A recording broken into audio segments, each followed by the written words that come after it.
அஸ்ஸலாமு அலைக்கும் வரஹ்மத்துல்லாஹி வபரகாத்துஹு. அல்லாஹு தஆலா முனாஃபிகீன்கள் நயவஞ்சகர்களை பற்றி அவர்களுக்கு கொடுக்கப்படக்கூடிய தண்டனையை பற்றி அல்லாஹு தஆலா திருமறையில் கூறி காண்கிறான். இன்னல் முனாஃபிகீன ஃபித்தரிகில் அஸ்ஃபலி மினன் நாரி வலன் தஜித லஹும் நஸீரா. நிச்சயமாக இந்த நயவஞ்சகர்கள் முனாஃபிகீன்களுக்கு அல்லாஹு தஆலா நரகத்தினுடைய கடைசியில் வைத்து அல்லாஹு தஆலா தண்டனையை கொடுக்கிறான். யார் அந்த முனாஃபிகீன்கள்? முனாஃபிகீன்களுடைய குணம் எப்படி இருக்கும் என்று ரசூலுல்லாஹி ஸல்லல்லாஹு அலைஹி வஸல்லம் அவர்கள் கூறியிருக்கிறார்கள். ஆயத்துல் முனாஃபிகி அலாது இதா ஹத்தத கதப வ இதா வஅத அக்லஃப வ இதா துமின கான. முனாஃபிகீன்களுடைய அடையாளம் மூன்று. முதலாவது, பேசினால் அவன் எப்பொழுதும் பொய் பேசிக் கொண்டே இருப்பான்.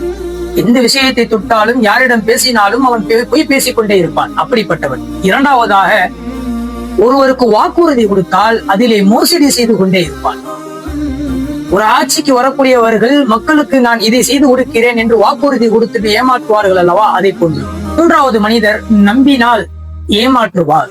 அமானிதத்தை ஒரு மனிதரிடத்திலே ஒப்படைத்ததற்கு பின்பு அதை ஏமாற்றுவது, வியாபாரத்திலே பணத்தை கொடுத்து அதை ஏமாற்றுவது, இதே போன்ற செயல்களை ரசூலுல்லாஹி ஸல்லல்லாஹு அலைஹி வஸல்லம் அவர்கள் முனாஃபிகீன்களுடைய அடையாளமாக காண்பித்திருக்கிறார்கள். இப்படிப்பட்ட முனாஃபிகீன்களுடைய நயவஞ்சகருடைய குணத்தில் இருந்து அல்லாஹு தஆலா நம் அனைவர்களையும் பாதுகாத்து தந்தருள் புரிவானாக. ஆமீன் ஆமீன் யா ரப்பல் ஆலமீன். அஸ்ஸலாமு அலைக்கும் வரஹ்மத்துல்லாஹி வபரகாத்துஹு.